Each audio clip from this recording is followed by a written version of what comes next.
And welcome once again to Living in the Dementia World. And today we want to look at the psychosocial aspects of aging, the theories and traits that associate themselves with one's behavior pattern as you go through different stages of life, and how it benefits or not benefit you as a person, especially in your senior years. Now, basically, let's go into layman terms that you get a thorough understanding of what's really going on here.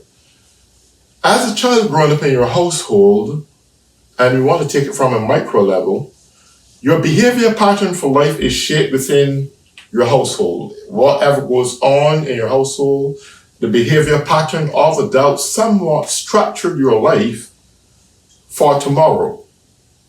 And all that simply means in layman terms is that as you develop and learn and go through stage to stage, you absorb the personality trends that is within your own household, and those personality trends are then the same traits you will present to the public at large when you go out into society. So with that being said, I just want to read a little bit here on some of the personalities that you can have a general understanding where I'm going here. Personality is a social concept. It is who we are and how we react to people and our environment. Our personality is based on traits such as compassion, sociability, and confidence. Personality is also based on behaviors and how we respond to others, individuals, and life experiences. For example, some persons may become anxious in a group setting, while others freely converse with others when in a group. Our personality is the combination of these traits and behaviors that make us the unique individuals we are. So today we just want to look at some of the various theories that we generally know about different personality and personality traits. We have the extroversion. And basically what this really is that how socially energetic we are. Persons with a high level of extroversion seek interactions with others and are talkative. People low in this trait are quiet, tend to work alone, and sometimes considered cold. And this is something you probably would recognize in your workplace, and it can be even in skilled nursing facilities or nursing homes. And this is very essential that we get a clear understanding, not only as people who may be caretakers or PCAs, who refer to as personal care attendants, or CNAs, certified nursing attendants. It is vitally important that when we go to service clients or be with a resident or whatever the case may be, that we try to grasp some form of knowledge of the person who we're going to be dealing with. This is quite essential because it then allows you to prepare yourself mentally and physically in how you should approach this person or persons that you may be following or working with rather. The extroversion person that love to be talkative, this is a kind of person you can really get along with and exchange conversations and have a good time working with that person. Then there are those who are low and not too extroverted, so to speak, and a result of that, they may be withdrawn from society, withdrawn even from you as a person who are coming to take care of them, and their corporation sometimes doesn't give you the privilege to be as comfortable in mind to work with these kind of people.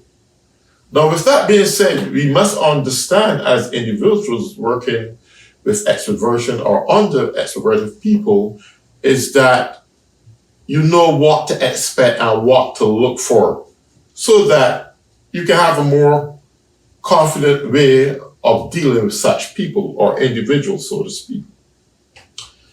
Then another theory is called the agreeableness. Someone concerned with the well-being of others and who promotes cooperative spirit. Individuals with high levels of agreeableness are overly concerned with happiness of others and want others to be happy at the sacrifice of their own happiness. Those that are low end will only concern with their own satisfaction and may be considered selfish. Now, this is life in general, so to speak, that there are those folks who are loving, kind-hearted, and look out for the benefits of others, and they will even go as far as sacrificing their own well-being and just to make sure that someone is comforted and provided for. And then there are those who can really care less about anyone else but their own selves. And in a result of that, they are somewhat withdrawn, and we deem them to be on the selfish end. Now, this go back down to earlier what I was speaking about, because these traits just doesn't develop or evolve overnight. You don't wake up one day and start acting this way. This starts from your childhood days, and it lingers on in your life, and it sets different forms of behavioral pattern that may not necessarily be conducive to be the accepted thing in society. And you can more gain enemies opposed to friends. And this, not only in the workplace, this goes in the nursing homes, this goes in any kind of social environment with folks who are not that kind of agreeable in many things. But this is life, and these are things that happen every day. We as caretakers, those as CNAs and PCAs, nurses, it's essential to identify these folks with these kind of personalities and not to become so sensitive when they start acting a certain way. That's who they are, but you are paid to do a job and do it to the best of your ability. And in the process of doing that, there's just some things you have to learn to ignore and give a complete satisfaction to your resident or the person in who you are dealing with. This doesn't apply to nurses, but it applies also to members of families who may be taking care of a loved one. Just understand that these are traits that can develop for a period of time, and sometimes you don't even observe it. You don't even understand the person who you're dealing with, even though they would have grown with you. There are different changes in their personalities, and this associates itself with aging and the ability not to do the things you used to do before, and it changed your personality traits completely. We want to look at the consciousness. This is the trait that focuses on structure. One is how effective they are at completing tasks and responsibilities. Individuals with this trait focus on getting the job done. Those low in this trait are often less reliable. And this is another aspect of life again. And it's really amazing that how we all are not made the same way, we don't act the same way, or maybe then we'll have a real confused world, right? And people are entitled to be who they want to be. And first and foremost, I think we prudently and diligently have to come to the reality of learning to respect people for who they are.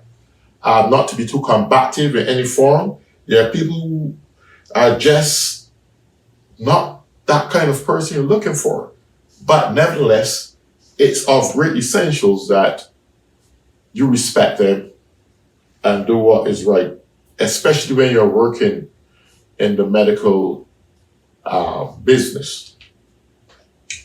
Openness, and this is another theory once more.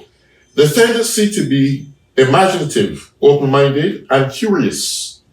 A person with high levels of this trait might be a bit eccentric, while individuals with a low level of this trait might be very close-minded and unwilling to try anything new. And believe it or not, I think this trait really established itself in most people.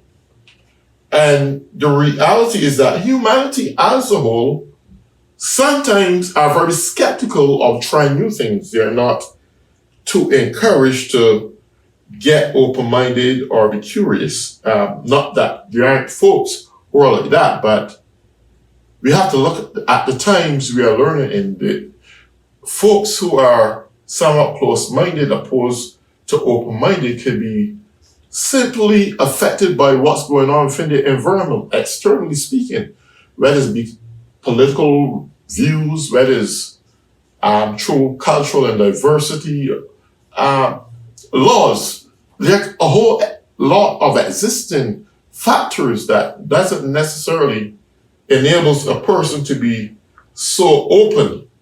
Probably that person got hurt before and they're reserved in how they speak simply because they don't want to get themselves in trouble. They don't want to say the wrong thing to agitate anyone or trigger anyone when it comes to a matter of openness.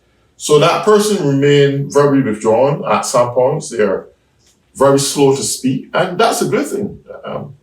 The ability to think before you speak and how you should react is a conscious thing and a cautious thing. So therefore, I think that I wouldn't beat up on a person if they're a little bit more reserved than the person who's very open-minded. Often the open-minded person are someone who comes from a very open background with a family who are well sociable to society and know how to get along well with others. These are the kind of people who are more open-minded and they love to speak and do what make them happy and probably other people happy. And we have another theory called neuroticism. This is a trait that related to worrying about things. High levels might be seen in a person who is fearful of everything and who always think about the worst case scenario. Those with low levels of this trait are carefree persons. Ooh, that's a weird one there. And it happens, it's reality.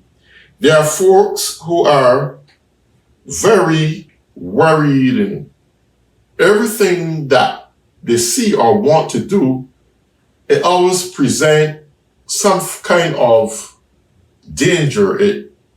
They see the complications, they see issues that may very well be detrimental, even though the environment doesn't encourage that. They're negative in mind and they're just not likely to be freely going into anything that doesn't seem right. They give a lot of thought, but this brings on a form of stress. And that's an element that when individuals persist along the lines of not being imaginative or open-minded or curious, that is a worst case scenario. That the person who do this will eventually move away and keep by themselves, and they have a very negative thought of life. They don't encourage good attributes. It doesn't encourage anything that is good to the mind. They're just unable to see things the way you should normally see it. When that happens, sometimes you can refer back to the past brought up days in childhood. They probably was bullied at school. They have a very low self-esteem. Things that negatively they were faced with throughout their life, and it put them in a bracket that they're always worrying about things.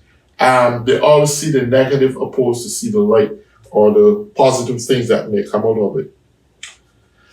Understanding others from this perspective is helpful when assessing and getting to know a person in our care. Some people may have strong personality traits. It's our role to create opportunities for the person to be the person they have always been by creating a comfortable and safe setting.